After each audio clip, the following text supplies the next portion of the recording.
5 वर्षांपूर्वी केलेली चूक दुरुस्त करायची असं म्हणत शरद पवार यांनी नवनीत राणा यांच्यावरती आता निशाणा साधलाय आणि त्यांना उमेदवारी देऊन आम्ही चूक केली असंही शरद पवार म्हणालेत।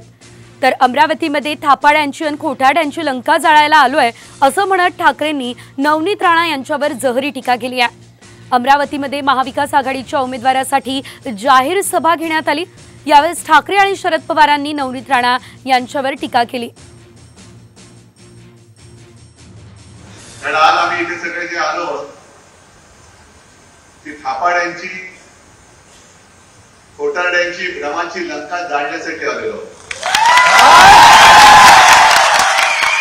मला अमरावतीकरांची माफी मागायची आहे की एक चूक माझ्याकडनं झाली।